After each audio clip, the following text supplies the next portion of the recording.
Hello everyone guys, I am Tathagata Maaza. I welcome you all to my channel Biology with Brother। तो आज का हमारा यार इस वीडियो का टॉपिक है मॉक टेस्ट के रिलेटेड। तो अभी इस पॉइंट ऑफ टाइम में आप में से बहुत सारे लोग, मुझे पता है कि वो लोग मॉक टेस्ट से भाग रहे होंगे, क्योंकि बहुत सारे जो भी जहाँ पे भी इंस्टीट्यूशन में पढ़ रहे होंगे वहाँ पे मॉक टेस्ट चालू हो चुका होगा। कुछ लोगों का तो बहुत पहले से चालू हो चुका होगा, उनका 2-3 जो मॉक टेस्ट हो भी चुके होंगे। तो अभी इस पॉइंट ऑफ टाइम में क्या हुआ होगा कि बहुत सारे लोग जो पिछले मॉक टेस्ट वगैरह दिए होंगे, तो उसमें क्या हुआ, सिलेबस ख़त्म नहीं हुआ कुछ लोगों का, या फिर कुछ लोगों का क्या हुआ कि थोड़ा मॉक टेस्ट डिफ़िकल्ट आ गया, तो रिज़ल्ट ख़राब हुआ। तो उनके जो माता पिता है पूछे हैं, तो उन्होंने स्कोर बोला, तो वो लोग बोला कि यार इतना बहुत कम मार्क्स आ रहा है, क्या कर रहे हो, पढ़ नहीं रहे हो, ऐसा कुछ सीन हो रहा होगा। तो अभी इस पॉइंट ऑफ टाइम में सारे लोग जो भी इस सिचुएशन पे है, वो लोग क्या है, डिमोटिवेटेड होंगे और सोच रहे होंगे कि मॉक टेस्ट नहीं दूंगा, क्या मॉक टेस्ट देके स्कोर कम आ जाएगा, कॉन्फिडेंस गिर जाएगा। तो ये सब जो रिगार्डिंग जो चीज़ें हैं, इसके बारे में आज मैं इस वीडियो पे एड्रेस करूँगा। So before that, please subscribe to my channel if you are liking my content, and don't forget to press the bell notification icon so that you don't miss out any video I upload on my YouTube channel. तो let's get started.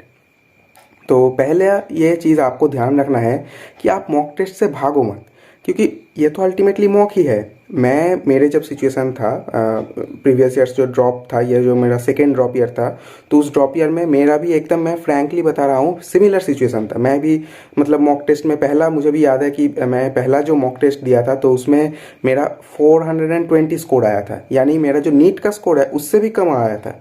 तो मैं demotivated हुआ था ये कि क्या हो रहा है, मैं मतलब नीट में 459 स्कोर कर रहा हूँ और जो मॉक टेस्ट दे रहा हूँ तो मॉक टेस्ट में और भी स्कोर कम हो गया। तो चीज़ें ठीक नहीं चल रहा, चीज़ें ट्रैक में नहीं है, तो ऐसा लगने लगा था और मैं मॉक टेस्ट से भागने के बारे में सोच रहा था। लेकिन तब मैंने अपने आप को ये याद दिलाया, और वो ये चीज़ आपको भी ध्यान रखना चाहिए और अपने आप को याद दिलाओ ये चीज़ कि ये तो मॉक ही है, इसमें अगर 200 आ जाए या फिर 150 भी आ जाए तो क्या फ़र्क पड़ता। इसमें अगर किसी का 720 में 720 भी आ रहा है, या फिर किसी का अगर 720 में 150 भी आ रहा है, कोई फ़र्क नहीं पड़ता। हाँ, ये चीज़ है, मॉक टेस्ट एक सीरियस चीज़ है, उसको सीरियसली ही देना चाहिए। मैं ऐसा नहीं कह रहा हूँ कि इसको सीरियसली मत दो, लेकिन मॉक टेस्ट को लेके इतना मतलब सेंटिमेंटल मत हो जाओ कि मॉक टेस्ट में स्कोर कम आ रहा है तो मैं मॉक टेस्ट देना छोड़ दूंगा। ये अप्रोच बिल्कुल गलत है।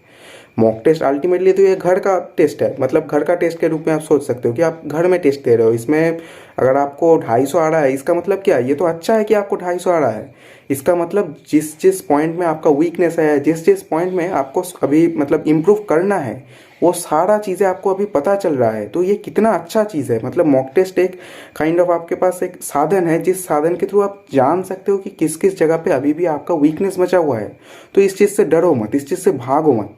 हाँ, अब ये चीज़ आप में से बहुत सारे लोग कहेंगे कि यार भैया, यहाँ पे बहुत सारे जो मॉक टेस्ट होते हैं, तो उस मॉक टेस्ट में बहुत सारे आउट ऑफ एनसीईआरटी सवाल आते हैं, बहुत सारे आउट ऑफ एनसीईआरटी बायोलॉजी के देते हैं, एनिमल किंगडम वगैरह जो चैप्टर में आउट ऑफ एनसीईआरटी रेलिवेंट नहीं है वहाँ से देते हैं, या फिर जो एनसीईआरटी के अंदर ही एनसीईआरटी के बियॉन्ड टॉपिक देते हैं। तो इसमें मतलब स्कोर कम आ जाता है बायोलॉजी में। मुझे लगता है कि बायोलॉजी स्ट्रांग है और आ जाता है 200-220 ऐसा आ जाता है, तो कॉन्फिडेंस गिर जाता है। तो यहाँ पे मैं आपको एक चीज़ एकदम टू द पॉइंट सजेस्ट करूँगा कि कुछ कुछ चीज़ें ऐसे होते हैं जो कि एनसीईआरटी से थोड़ा बियॉन्ड है। मतलब टर्मिनोलॉजी एनसीईआरटी पे दिया हुआ है, टर्मिनोलॉजी दिया हुआ है, या फिर थ्योरी दिया है, टर्म नहीं दिया है। तो इन सब चीज़ों में ना आपको थोड़ा मतलब बियॉन्ड एनसीईआरटी अगर आप जान लो, तो ये आपके लिए अच्छा है। अगर आप मतलब कोई भी ऑनलाइन लेक्चर वगैरह ले रहे हो, या फिर मतलब कोई भी ऑफलाइन इंस्टीट्यूशन में भी पढ़ रहे हो, तो आई थिंक टीचर वहाँ पे वो सब करवा दे रहे होंगे। और हाँ, इसके बाद आप जो बॉटनी पार्ट है या फिर एनिमल किंगडम, ऐसे जो पार्ट है, यहाँ पे अगर आउट ऑफ एनसीईआरटी है ना, उसको बोल्डली मतलब लीव कर दो, उसको leave it. Out of NCERT आपको भी पता है, मुझे भी पता है, नहीं आने वाला है। तो ऐसे चैप्टर्स में जहाँ पे आउट ऑफ एनसीईआरटी आने का चांसेस बहुत ही ज़्यादा कम है ना, उसमें कोई ऐसा दिमाग मत लगाओ कि इसको करे या ना करे, एकदम बोल्डली लीव इट। लेकिन हाँ, कुछ चैप्टर्स ऐसे हैं जिसमें कि मतलब एनसीईआरटी के टर्म्स को थोड़ा ज़्यादा एक्सप्लेन करने के लिए एक्स्ट्रा नॉलेज होना चाहिए, या फिर एनसीईआरटी में उस टर्म का एक्सप्लेनेशन दिया हुआ है लेकिन उस टर्म के बारे में लिखा नहीं गया है, तो उसमें अगर आप एक्स्ट्रा एज आप जान लोगे ना तो इसमें आपका फ़ायदा ही होगा, नुकसान नहीं होगा। तो इन सब चीज़ों को आपको करना है।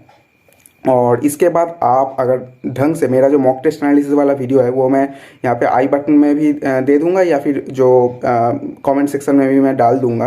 अगर आप चाहते हो तो देख लेना। तो वो मॉक टेस्ट एनालिसिस वाले वीडियो को ध्यान से देखना, और वहाँ पे मैंने बताया है कि आप जो है मॉक टेस्ट को कैसे एज अ साधन यूज़ कर सकते हो।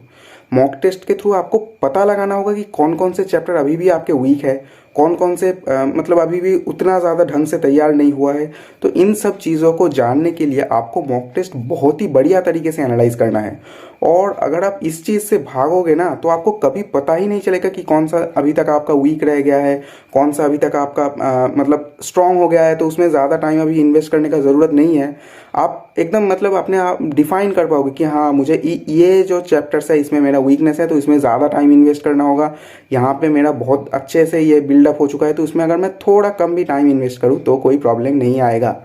तो मेरा जो प्राइमरी सजेशन है कि मॉक टेस्ट से भागो मत, चाहे कितना भी कम स्कोर आए, मतलब 250 आ जाए, 300 आ जाए तो ठीक है ना, क्या फ़र्क पड़ता है। ये तो अल्टीमेटली एक मॉक ही है, ये तो ओरिजिनल एग्जाम नहीं है। लेकिन हाँ, ये चीज़ भी ध्यान रखना कि मॉक टेस्ट के थ्रू आपका स्पीड बिल्डअप होता है, यानी आपको रेगुलर बेसिस पे मॉक टेस्ट देना है। ऐसा नहीं है कि मॉक टेस्ट से डर रहा हूँ, मतलब एकदम मॉक टेस्ट देना छोड़ दिया, चलो सिर्फ थ्योरी पढ़ रहे हैं और कोई टेस्ट नहीं दे रहे, तो फिर आपका मतलब एकदम नीट में आप बहुत ज़्यादा गड़बड़ करके आओगे। आप एकदम लिख के ले लो, आपको मॉक टेस्ट देना ही पड़ेगा, क्योंकि उससे आपका मतलब टेम्परमेंट बिल्ड होगा, जो एग्जाम में आपको कैसे किस पैटर्न में आपको करना है, कैसे आपको प्रोग्रेस करना है, ये सब आपका मॉक टेस्ट से ही बिल्डअप होता है। तो मॉक टेस्ट तो देना ही देना है।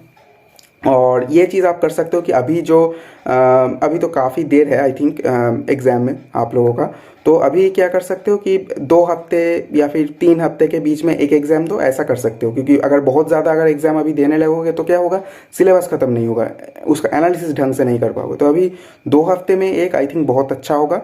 और बाद में जब सिलेबस मतलब काफ़ी अच्छा अमाउंट में ख़त्म हो जाए तो आप क्या कर सकते हो कि हफ्ते में एक टेस्ट दे सकते हो, और आखिरी महीने में तो आप जैसा चाहते हो। आप में से बहुत सारे लोग, मुझे पता है कि आखिरी महीने में दिन में एक या फिर 2 दिन में एक ऐसा टेस्ट दे रहे होंगे, या फिर देने का टारगेट अभी ले चुके हो, तो वो वेल एंड गुड है, उसमें कोई प्रॉब्लम नहीं है। लेकिन एक चीज़ ध्यान रखना, कोई भी मॉक टेस्ट दे रहे हो ना, अगर उसको एनालाइज ढंग से नहीं किया तो वो मॉक टेस्ट वेस्ट हो गया। उसका एज अ साधन, जो मैं कह रहा हूँ कि मॉक टेस्ट एक साधन है, उस एज अ साधन आप उसको यूज़ नहीं कर पाए अगर आप उसको ढंग से एनालाइज नहीं किए तो मॉक टेस्ट को एनालाइज करना बहुत ज़्यादा ज़रूरी है। तो यही सब कुछ चीज़ें था, मैं बस ये चीज़ एड्रेस करना चाहता था कि बहुत सारे लोगों का मॉक टेस्ट में अभी इस पॉइंट ऑफ टाइम में वो डर रहे होंगे कि, और बहुत सारे बहाने भी होंगे कि यार मेरा सिलेबस ख़त्म नहीं हुआ, यार भैया मेरा कुछ तबीयत ख़राब हो गया था, मेरा सिलेबस ख़त्म हुआ लेकिन मॉक टेस्ट देने समय पे बहुत ठंड था तो मैं मॉक टेस्ट नहीं दे पाया। गर्मियों के मौसम में ये आ जाएगा कि बहुत गर्मी था, स्कॉर्चिंग हीट था, मैं एग्ज़ाम नहीं दे पाया। ऐसे बहुत सारे मतलब बहाने तो आप 1000 100 जितने चाहे बना सकते हो, लेकिन आपको एग्ज़ाम या फिर मॉक टेस्ट लिखने के लिए एक ही पर्पस होने का ज़रूरत है कि अगर आप ऐसे धीरे धीरे मॉक टेस्ट में आपका स्कोर कम भी आ रहा है ना, आप अगर धीरे धीरे बिल्डअप करते जाओ तो आप मान के चलो, आप अल्टीमेट जो एग्ज़ाम है मॉक टेस्ट में जितना भी खराब कर लो, अल्टीमेट एग्ज़ाम में आप बहुत अच्छा करोगे। ये मैं मेरा पर्सनल एक्सपीरियंस से बता रहा हूँ, क्योंकि मैंने पिछले साल जो मेरा एक गलतियाँ था वो उसमें ये भी था कि मैं मॉक टेस्ट नहीं देता था, लेकिन इस साल मैंने वो गलती एकदम रिपीट नहीं किया। मैंने बहुत मॉक टेस्ट दिए, जितने तरीके के मैं हो सकते थे, थोड़े डिफिकल्ट लेवल के भी मॉक टेस्ट दिए, बहुत तरीके के मॉक टेस्ट दिए। तो इसीलिए मैं हमेशा आप लोगों को इनकरेज करूँगा कि मॉक टेस्ट स्किप मत करना। जितना भी आउट ऑफ एनसीईआरटी आ जाए, अरे आउट ऑफ एनसीईआरटी आया तो छोड़ दो, उसमें उसको एनालिसिस में मत लिखो। उसमें स्कोर नहीं आया, क्या फ़र्क पड़ता। अगर कोई उस टेस्ट पे भी 720 पे 720 ला रहा है तो लाने दो, क्या फ़र्क पड़ता। अगर वो 720, अगर वो आउट ऑफ एनसीईआरटी जेन्युइनली है, उसमें वो 720 ला रहा है तो उसमें वो खुद का कुछ अच्छा नहीं कर रहा है, उसको स्किप करके आप अपने लिए अच्छा कर रहे हो, ये ध्यान रखना चीज़ें। तो यही कुछ बेसिकली चीज़ें था जो मैं आप लोगों को मतलब इस वीडियो में एड्रेस करना चाहता था कि मॉक टेस्ट को कभी स्किप मत करना। आई होप आप लोगों को ये वीडियो काफ़ी अच्छा लगा होगा। अगर अच्छा लगा है तो मेरे कमेंट सेक्शन में बताना, और मेरे वीडियो को लाइक ज़रूर करना और अपने दोस्तों के साथ शेयर ज़रूर करना। And thank you very much for your time. All the very best for your preparation.